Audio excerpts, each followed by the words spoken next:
ইসলামী আন্দোলন বাংলাদেশের সমাবেশ থেকে একজনকে ধরে নিয়ে যাওয়া হচ্ছে।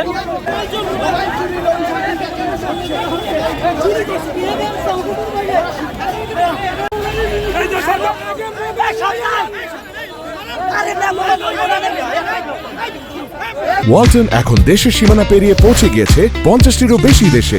ওয়ালটন, ঘরে ঘরে বিশ্বজুড়ে।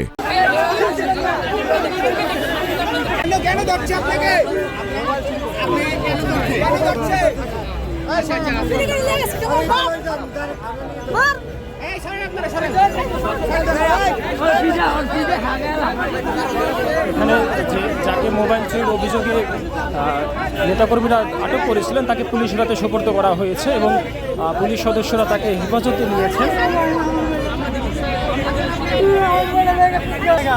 মোবাইল দিয়ে দিছো কার কাছে? মোবাইল নিয়ে কার হাতে দিছো? আমার মোবাইল নিতে কারো তুমি আর মোবাইল নিয়ে কার হাতে দিছো এটা বলো। কি গেছে দিছো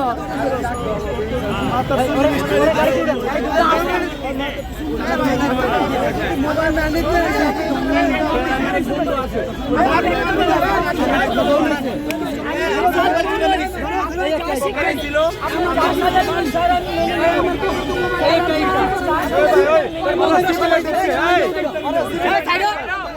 এখানে আরেকজনকে ইসলামী আন্দোলন বাংলাদেশের নেতাকর্মীরা এনে পুলিশের হাতে তুলে দিয়েছে এবং তার ব্যাপারেও অভিযোগ করা হচ্ছে, মোবাইল চুরির অভিযোগ করা হচ্ছে।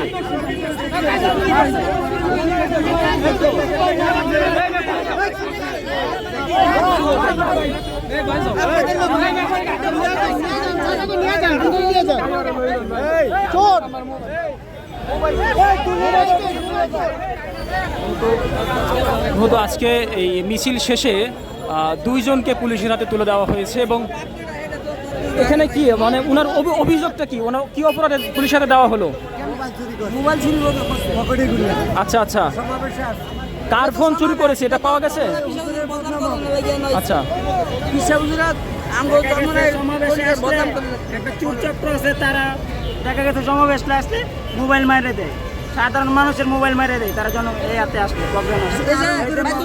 বাইতুল মুকাররম একটু আগে জুতা নিচে সমাবেশে প্রত্যেক সমাবেশে দেখা যায় জুতা চুরি মোবাইল নিয়ে চলে যায়, জুতা নাগা মোবাইল নাগা, এগুলো কি নিয়ম?